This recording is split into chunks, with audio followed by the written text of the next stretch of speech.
There are 338 elected members of the Canadian Parliament and 124 MPPs at Queen's Park. But how often do we actually hear from any but a small group, the party leaders, maybe a few top ministers, in the daily cut and thrust of our democratic politics? It's easy to be cynical about that, but what happens if we ask, do we really need all those politicians? And as a democracy, whatever might replace them? With us to inquire fearlessly into all of that, we welcome, in the nation's capital, there's Garry Keller. He's vice president at StrategyCorp and once chief of staff to former Foreign Minister John Baird. In Hamilton, Ontario, Clifton van der Linden, assistant professor of political science at McMaster University, and also in the ambitious city, there's Vass Bednar, public policy consultant and editor-in-chief of Regs to Riches, a newsletter about startups and public policy in Canada. And it's great to have you three with us here on TVO tonight. Let me just start by throwing a few numbers your way, and then I'll get you three to comment on those. According to Pew Research, that's PEW Research, a very reputable research outfit in the States, these numbers admittedly a couple of years ago, Canadians were asked what they thought about this statement. Elected officials care about what ordinary people think. Only 24% of people surveyed agreed with that statement. 59% did not. Almost 60% of people surveyed pre-COVID thought our democratic system does not represent them well. 60%. Vass, start us off. Are people right to think that way? I think they're right and they're wrong at the same time, because the primary technology that we use to find out what people think or how they feel is polling.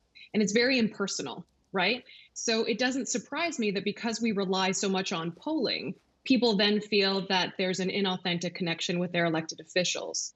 The flip side of this is that there are so many technologies out there and technological options where if we were to invest more in our deliberative infrastructure, we could do a better job actually talking to people and help politicians who are fundamentally kind of platforms of the pulse of the people do a better job doing what they're supposed to do. Let me just jump in. Deliberative infrastructure, what does that mean?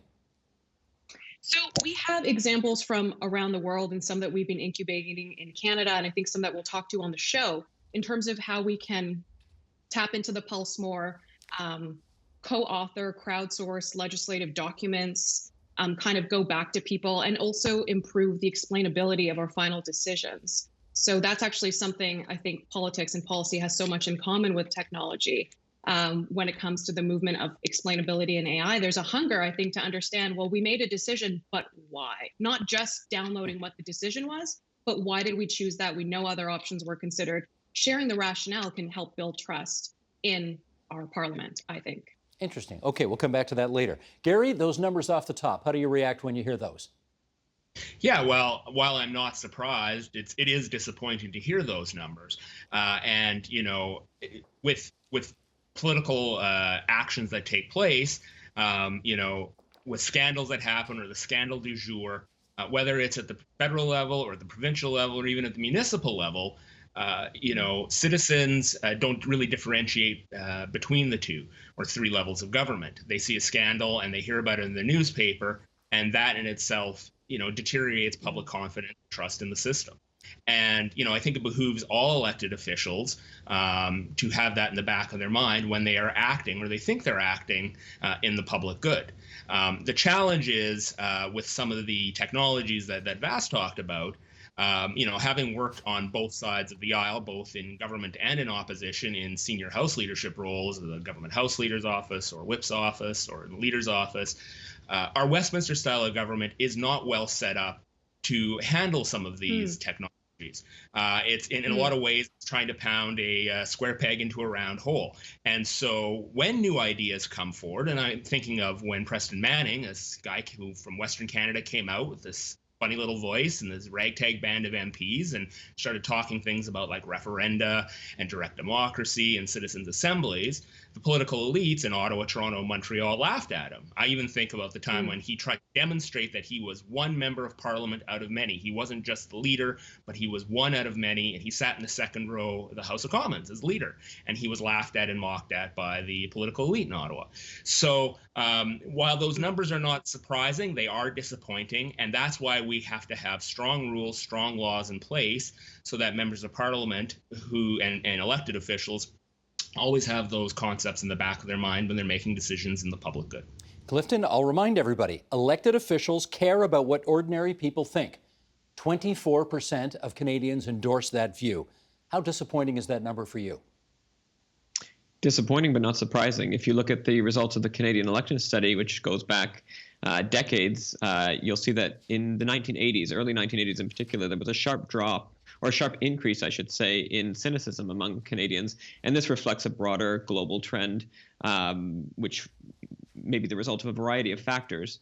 But the notion that people generally feel that politicians are largely set out to advance their own agendas as opposed to the agendas of the people and the public interest is something that is a finding that's been reproduced over decades.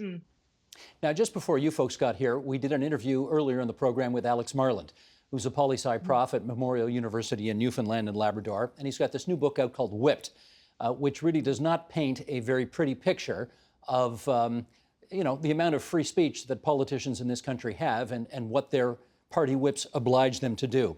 Let's just play a short snippet of that and then we'll come back and chat, okay? Sheldon, if you would, the clip. The more that Canadians learn about political parties, I think the more frustrated they would get. Anybody who becomes a candidate with a political party instantly starts realizing that they are not a free agent, that they are joining a political club, they are part of a team, they are supposed to follow the rules of that team, and then you become an MP or an MPP, and the rules get even tighter for you, and you start realizing that, wow, I'm not here to make a difference. I'm here to represent my party. I mean, this is not what I signed up for. And so generally, I would say that this is the challenge for a lot of people. They become reduced to voting machines. They become party robots. They become trained seals. And for the average Canadian, it's not a good look. It doesn't make us think that we have a vibrant democracy when parties are so powerful. Yeah, Vass went on to say they're basically brand ambassadors. And I wonder what does the spectacle of having supposedly intelligent people mouthing the exact same talking points day in and day out, everywhere they go, regardless of their interactions with the public, what does that do in terms of undermining people's faith in rational democracy? I think it does a lot to undermine people's faith in democracy in that it feels like a bit of a pantomime. So, on the one hand, it's comforting that our parliamentary institution has been so resilient and consistent over time. But on the other hand, the vector of representation that we have, geography, is outdated. It fails people. People don't live and work in the same riding anymore, except now in the pandemic when you work from home, right? And the population is more educated than ever before. They're more engaged. We have more tools. There's an expectation of more touch points, more opportunities for input beyond the election cycle. So it makes less sense to elect one person and kind of absolve yourself of any kind of constant input into the decision-making process. On the side of, being whipped or that kind of message control, I think it's skewed a little bit too much, but it doesn't surprise me and it doesn't actually bother me that much. I think it's a little bit of a flawed fantasy to think that an elected official, someone gets elected, and then they're running around with like a Word document or Google Doc, like writing legislation to engage in robust policymaking. That is a team sport. We have think tanks, we have the civil service, we have academics. And I think we need to move away from that because that idea in and of itself is actually, to my mind, undemocratic. The idea that I elect one person and then they're going to go kind of, write a policy and that's it. I don't like it. Although, Garry, on this issue of talking points, and your former boss, John Baird, was one of the best at this. The old expression was, you say it over and over and over and over. And when you are absolutely sick to death of saying it, only at that moment has it penetrated the consciousness of the electorate in general, because, of course, they got real lives and they're not focused on all this stuff. That's one of the other facts of politics as well, is it not? And what do we do about that? Yeah, for sure. That's absolutely right. In order for a message to get out, it has to be repeated and repeated and repeated over again. And I'm a strong believer in the premise that politics is a team sport. don't tend to elect independents in this country. The rules are stacked against independents. Look, if parliamentarians, if MPs wanted to change the rules, they could amend the Canada Elections Act tomorrow and provide incentives for independents to run and get elected. It is extremely rare for independents to get elected in our system of government. Most independents who do get elected have been either kicked out or left another party and got elected themselves as an independent. But even the simple rules like, let's say you're an independent, you're independent minded, and you really feel strongly about getting elected, you can't raise money between election campaigns. You can only raise money in a year that there's an election, and it's only a maximum of $1,600 per person. And let's say you do really well, you get elected, and you have a surplus.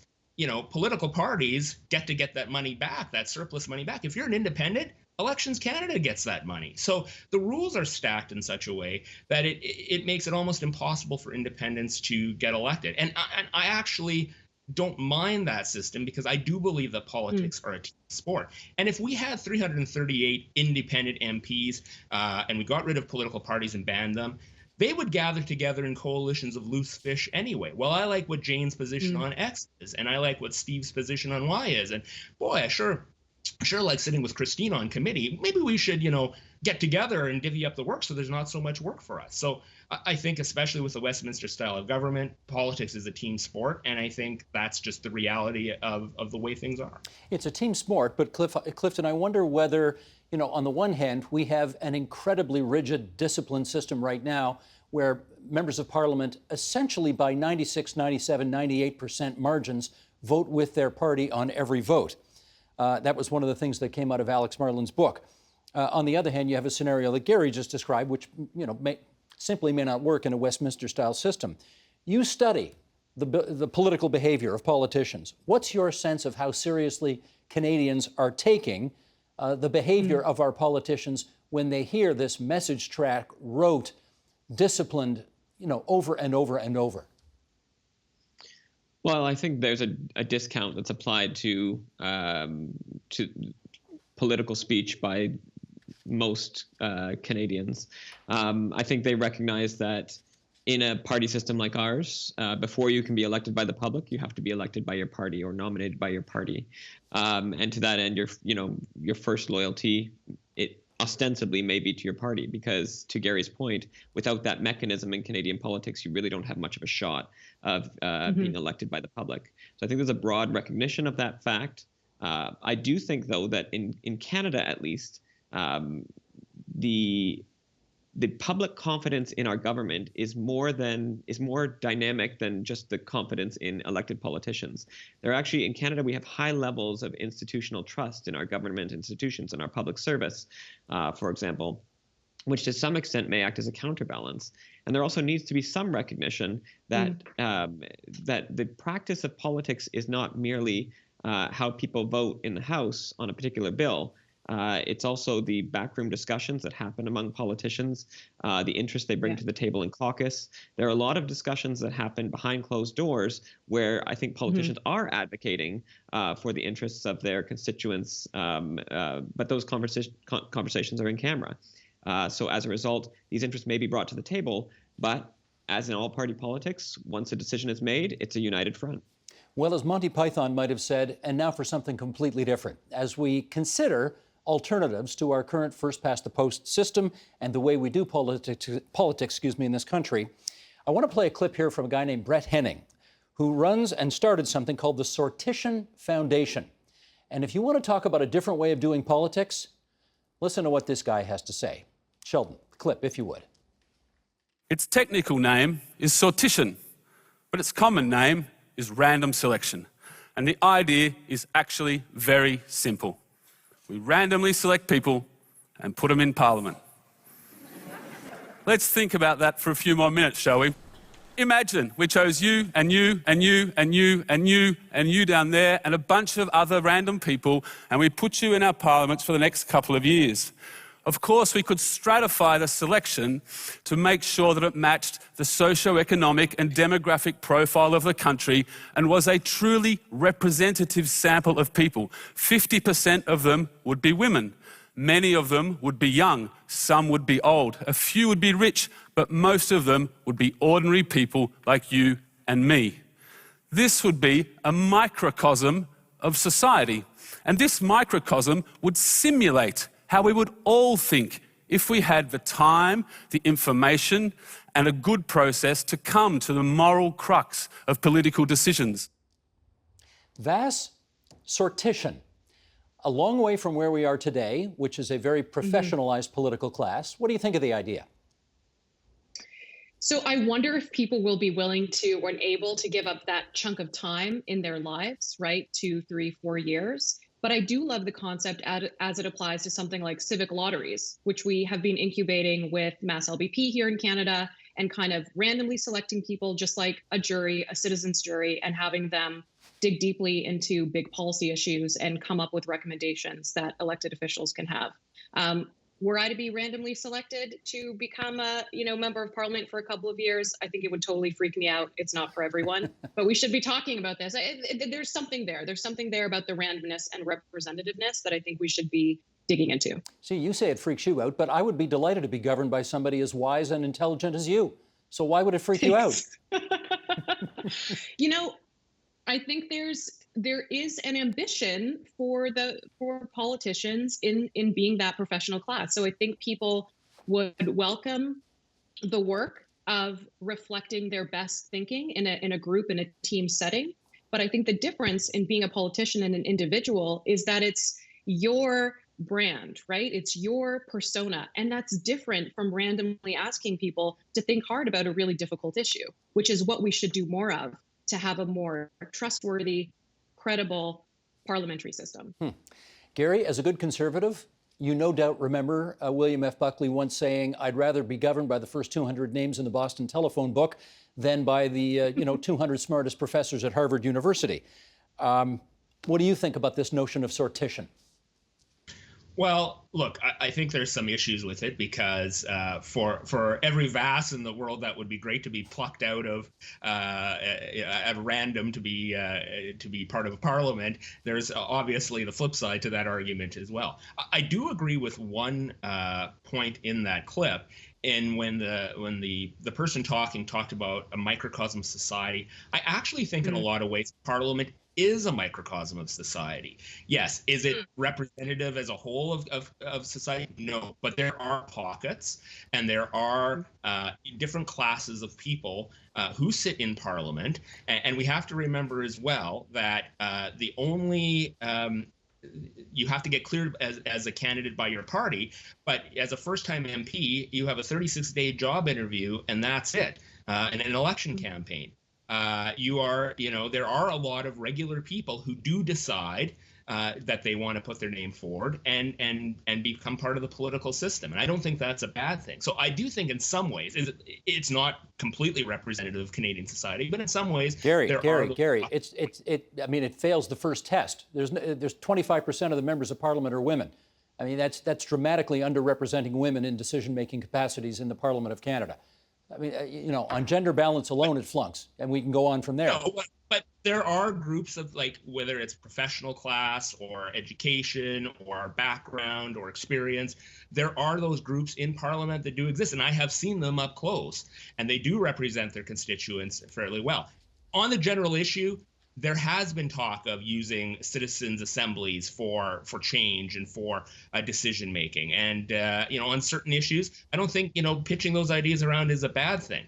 But again, in a Westminster-style system, I think we'd have to look at a broader change to things.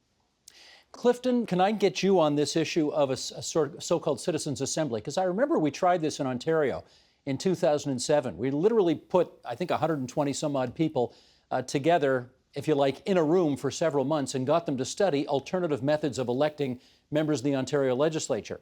And at the end of the day, the process itself was widely prized as being extremely effective. And, the average citizen really felt like they had a stake in their democracy. At the end of the day, their recommendations were rejected overwhelmingly by the electorate. But the process by which they did their work, is that something you can imagine on a wider basis? I think it's an exemplary model of how citizens' assemblies can be applied to inform policymaking more broadly across a wide range of topics, whether or not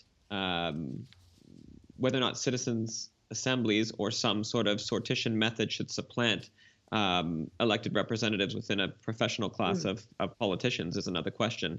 I think if we can create more opportunities for citizens to come together to deliberate substantively and meaningfully on important public policy topics, and then have those the findings of those discussions and the conclusions that are reached reflected in the legislation that politicians then go and try to sell to the public, I think that's a win for representative democracy. Well, let's, if you like that idea, we had something else for you here to chew on as well. We would like you to consider democracy without politicians at all. And we're going to show you another clip. This one is from a Chilean physicist and author named Cesar Hidalgo, whom, Clifford, I think you know.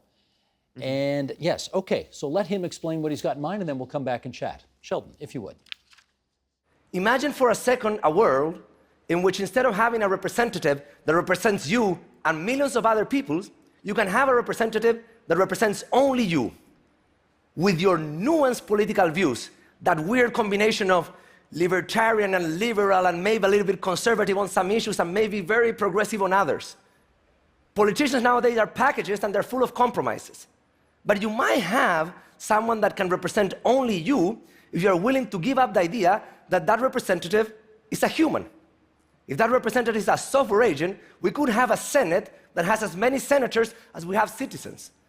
And those senators are going to be able to read every bill, and they're going to be able to vote on each one of them. Okay, put some flesh on that bone. How would this work? So Cesar's referring to a sub-branch, a subfield of artificial intelligence that's called machine learning.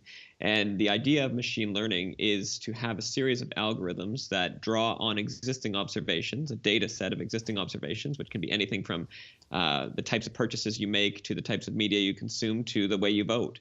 And it can use that data from your past behavior in order to model future behavior, to predict how you might make purchases in the future, how you might vote in the future.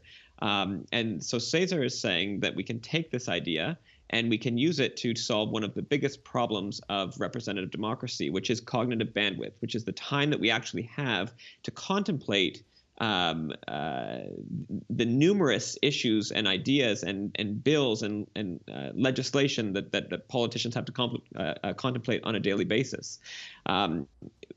We all lead extremely busy lives. Steve, you already made reference earlier in the segment to the fact that people have other things to worry about. They have jobs and kids, and these things are very consuming. So the idea that they could sit down and read every bill that's put forward for a vote and somehow directly vote on it, I think is a hugely problematic one. We just don't have the time. We don't have the capacity to do that. So the promise of artificial intelligence, and I'm sure we'll scrutinize this, but the promise of artificial intelligence that Cesar's putting forward is that it can allow, if you provide it with sufficient data to train it, you can have these machine learning models actually predict future behavior. So they could theoretically, or machine learning could theoretically understand you well enough that it would know your values and interests in such a way as it could reflect those values and interests in an automated way in the legislative process. This is a very polemical claim in many ways, but I think at the very least, Cesar is centering in on a problem with representative democracy that is distinct and novel from and requires a different approach than the sort of direct democracy suggestions that have been made over time. Well, this feels a bit Tom Cruise and Minority Report-ish, but okay, you said scrutiny's coming. Yes, it is. Garry, have at it. What do you think? Well, not surprisingly, I kind of hate the idea, partially because, this is why we elect people. We elect people for this very reason, to make tough decisions. To think through the impacts that these decisions that they're making have on broader society.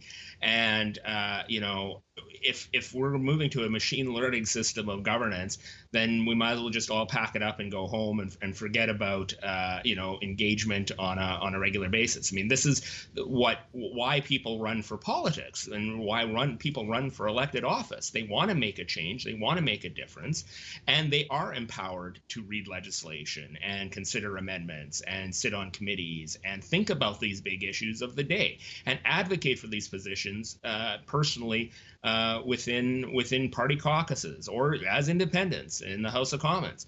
But I think once we start going down this path, I think it's a very dangerous path that leads us into all sorts of difficult places. And I, for one, certainly don't want to go down that road.